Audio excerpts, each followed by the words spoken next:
Okay? You just got in here, didn't you? I knew I didn't see you sitting in that chair. I learned to know what's empty, so I'll know what's closing up when I get back there. Now this man here, I'm gonna quit y'all. Well, you are the what? Chief of Police. Chief of Police. You know he's Chief of Police. Y'all know that? So you know, everybody knew that?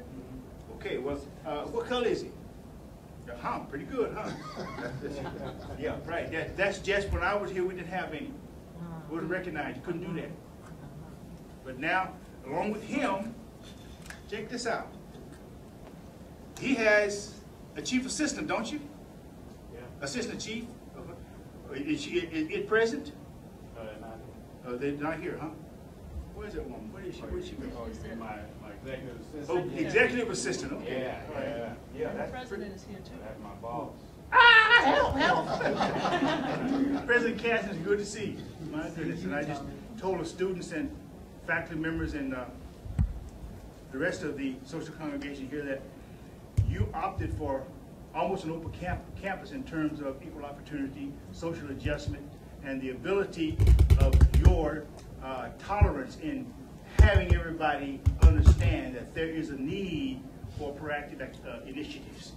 And this is a lot of people, especially presidents and other administrators on campus, not open enough to enough change because it might cost them too much problems because they have so many different entities they got to deal with on the college campus. Therefore, they close themselves down to opening so the community can grow. And anytime there's growth, there's going to be growing of roots. And whenever roots go deep enough, they're going to always cause unity in flowering. And sometimes that flowering causes a problem because a lot of people don't like the smell of different ideas. But we have to have openness in this system. Even presidentially, we have an opening in this system right now. And it's gratifying to know that we are eligible to become leaders of countries, not just in African countries, but in countries that have African Americans. And because we have one now running heavily, I'm very proud of that. Not saying that I'm voting for him, because I already have, but that I am very proud that the opportunity has arisen. Now, like I said, I go on and on, but what I would like is question and answer just for another few minutes, because I know you got to get back to class, Dr. Cass, and I know your seat is full of papers about this big, and I know you have to get back to it. And I want to go see the statue, which I'm afraid of, because I should be dead. You know, when statues of people go up, the person is dead. You know? I'm going to chip by there, you know, real carefully, you know, make sure that it's not awakened. Students, give me questions. I know the camera's on back there. Maybe the cameraman got a question too. But well, while you're pondering that, I do have a question. You mentioned early on about making sure that if you're a student athlete, that you certainly pay close attention to being a student as well. And one of the things that I'd like to ask you, what is your take and what would you tell a young athlete in terms of some of the monies out there, and in your sport particularly? Years ago, the only people who made money were professional baseball players, football and basketball. Now track stars, are making $1 million endorsements and so forth. And so how do we tell our kids that, yeah, it's okay to make those kind of dollars, but make sure you educate yourself as well? This is probably one of the biggest problems I have now, tasks, talking to these athletes who are making money now, because their perception of sacrifice doesn't exist, because that means if they turn toward possible sacrificing, it's going to cost them the dollar. Now, faith is the substance of things hoped for and the evidence of things not seen. That's from Hebrew 11:1. That faith that I had produced what I couldn't see then. Okay, it was hope. It was hope one day that I could make some money by running, but I did not. But who did? The generation of Carl Lewis, right behind me, made the millions. And I just talked to Carl not very long ago, 3 weeks ago, about his making money. Of course, he looked at me kind of funny. And I said, do you believe in what I'm saying? He said, yes, I do believe. I said, well, why don't you contribute? He said, I do contribute. I just built me a new house. Okay? Again, that contribute was still back to him.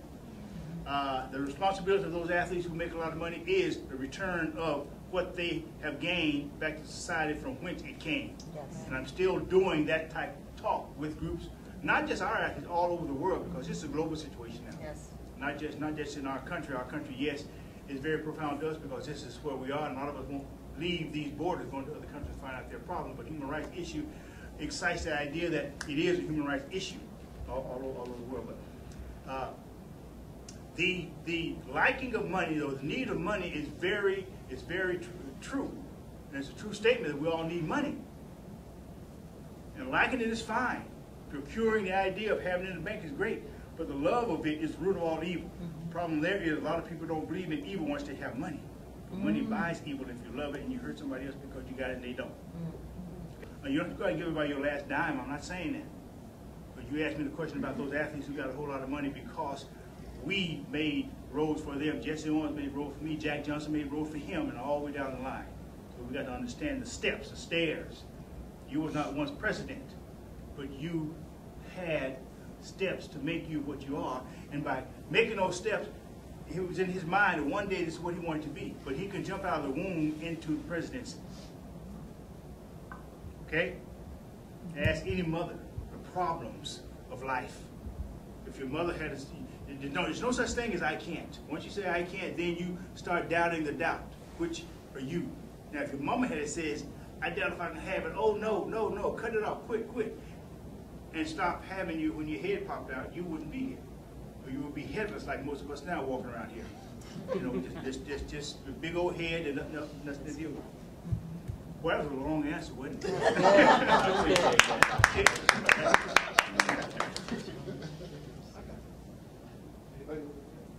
You have I'm gonna pick on somebody on that. Yeah, I know you he ain't gonna pick on me. Yeah, I'm gonna get you. Okay, I like them black shit.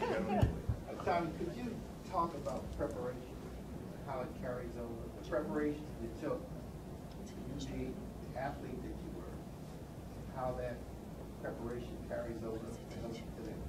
When I first walked on this campus here, it was amazing. I went to USC and San Jose State was the last two schools that I wanted to go to. The last two schools I visited to go to because SC wanted me for track and field.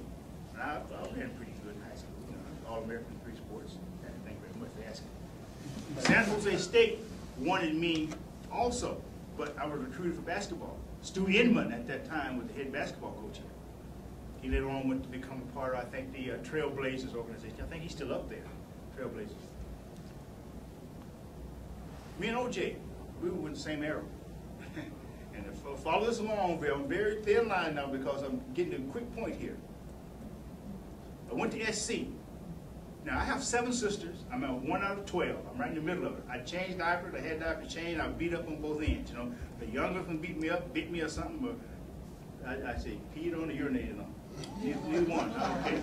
And the old one used to beat me up, so I was turning running different ways. So I was a very quiet kid. When I went to SC, they wanted me to come there for recruiting. I thought I was going to go there, walk on the track, go to a couple of classes, see how they would run and see the academic process of it. But they set me over a blind date. Theo Vils, I can mention the name, was my chaperone, and his sister was my date. Where were we going? To Disneyland. Now here I'm out of the cotton fields, still mud on my shoes out of cotton fields, irrigation fields in the San Joaquin Valley. Going to Los Angeles to go to school, they're going to take me to Disneyland with a blind date, and I had 7 sisters like I wanted, you know. Yeah. As soon as that was over, I marked them off with a big old X. No SC. But OJ went to SC. Came to San Jose State. First 2 people I met were S.T. Sappho and Dr. Harry Edwards. Came to the airport to meet me. Yes, I was scared. When you meet Harry Edwards, like 6'8", 260 pounds, I didn't want nothing to do with him. ST was cool. He was from Sacramento, so. And they talked about education. That's all that time. Man, when you get here, man, I know that, you know, black tennis shoes, you're wearing them dirty white socks and them old pants you got on now. I know that's all you got, but you get an education, you'll be wearing a suit someday. Here I am wearing a suit. And I got 2 ties and I have to get one on there because I feel I didn't have to wear one. But the educational process grew from there.